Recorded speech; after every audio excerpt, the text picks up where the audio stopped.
This is a demonstration done in Winsor Newton water-based oils. The brush I'm using is probably a number 8 round bristle brush. It's been trimmed down quite a bit because I've had it a very long time. So now it's probably about the same size as a number 6 bristle brush.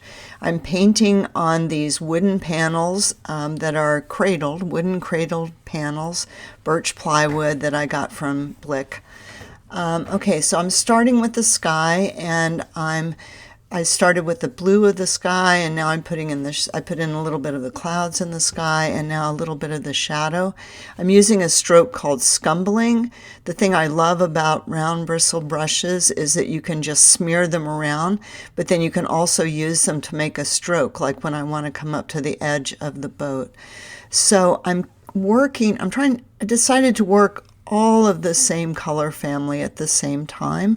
So I went from the sky down to the water, and also that's the largest part of my painting, so it seemed worth it to get the sky in first. You can see I drew this using a grid. That's because the boats make me kind of nervous. I really want to get them right, so the grid is helping me to do that.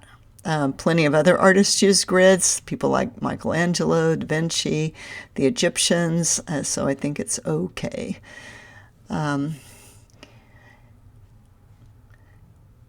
This is going pretty fast, but I think you can tell I don't spend much time mixing the paint on my palette. Most of the mixing I do is right on the canvas. And now I'm putting in the darker places in the water that are reflections from the trees. And I've hardly washed my brush at this point. I just keep mixing in and out of my little puddles of paint. I'll have to definitely clean my brush like now, I definitely had to clean my brush to put that white in. And the way I do that is I'm using water because it's water-based oils, but they also have a thinner that they make for these that actually works even a little better and doesn't have any smell at all. It works very well for cleaning my palette, the thinner, and usually I only use their thinner for that purpose. And I am thinning my paint a little bit here just to get it to flow. And up in the top, up there in the sky, you can see that you can still see a little bit of the pencil lines coming through. So if I keep my paint a little bit thin in this first coat over, then maybe I can work on it a little longer without getting the color muddy. And also that's the rule in oil painting, is you want thick over thin and fat over lean. So you don't want to use medium to thin your paint. It's very important to only use thinner, because medium will add more oil to your paint, and then that will violate the fat over lean.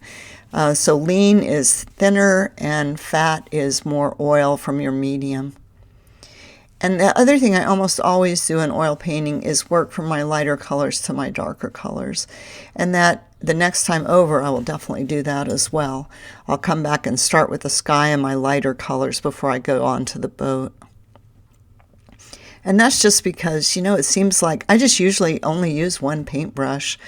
In this one, I do use a second smaller round bristle brush, but one or two brushes is all I use, and the longer you work on something, it seems like the more the paint gets stuck down in the, like down in the bristles, and you can't really get a nice clean color again. And plus, when it's all wet, anyway, so that's why I work from the light to the dark. And I like my paintings to be dry in between, so to do that, I'm mixing my white Winsor Newton Titanic paint, the Artisan, which is the water soluble. I'm mixing that half and half with the Griffin Winsor Newton Alkyd paints, and that way I use enough white that my painting will be dry when I get back to work on it in a day or two. So I like a dry surface to work on so that I can make color changes and build up the color and not have it all just be, like 1 or 2 layers thick. My painting, every time I work on it, that's a whole nother layer.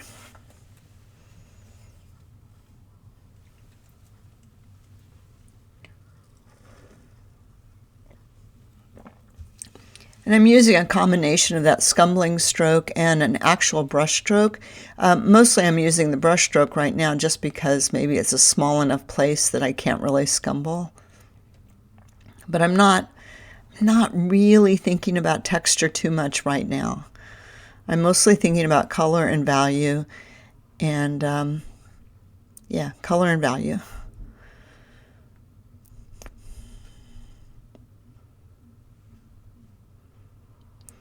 So on a sunny day, you have two light sources. You have the sun, which is pretty warm, pretty yellow, and so that's why I'm making the white on the boat so pinky, probably, you know, overboard. And then the sky reflects down into the shadows. So white is the place you can really see what color the light is.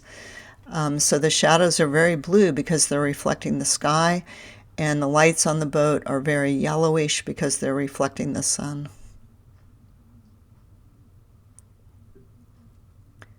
And I'm still using that same brush. Oh, it looks right there. Look, I got a smaller brush. So what I do is I buy round bristle brushes, and then as the brushes start to wear down on the sides and you end up with long brushes, long brushes and long brush hairs in the middle and then shorter ones on the side, I just bend those shorter ones over and I trim them off. So I'm constantly making a smaller and smaller brush, and a more wiggly brush, because those the short bristles on the sides keep your brush from being flexible. So I'm not trimming off the top of the brush, I'm just pulling with my scissors. I pull out those side bristles that are a little bit short and I just chop them off. And it's a sad day, like this brush is on its last legs. In fact, I've had this brush so long, the paint has worn off the brush handle, and I had to glue the ferrule back onto the brush handle because it came off. And I'm trying to see a little bit of the light and shadow back there. And this one I didn't realize I hadn't drawn so much. So I am drawing a little bit the whole time as I'm painting. Some of the other ones I did of the reflections, I drew in every little bit. But it was fine.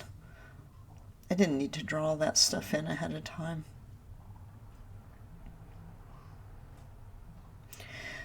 I don't know if you can really tell because this is a high-speed video, but I try to make all my brush strokes start and end on the paper.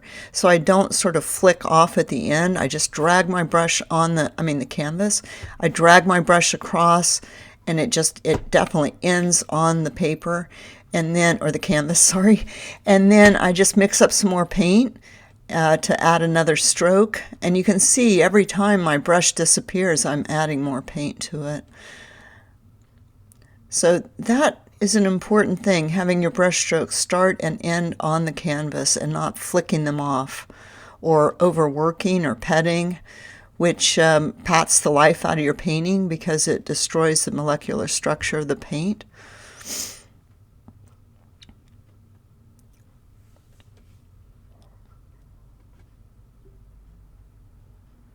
But that's been something people have said forever. Artists, you know, don't pet it, don't pet the life out of it, don't like slick it down. You know, if you want to slick down your paintings, that's a different technique. But this is a very alla prima or like one shot on the spot kind of technique in terms of the brush stroke. But the color isn't, because I have to build up the color over time.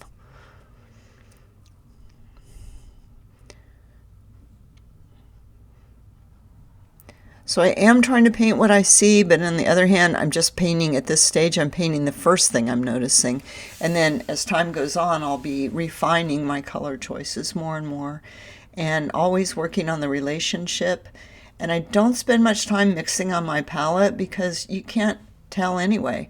So here's my palette at the end of like 2 hours, and you can see I've just been working out of that little puddle of paint. And then here is the painting at the end of day 1, and then I will go back and I will work on it again.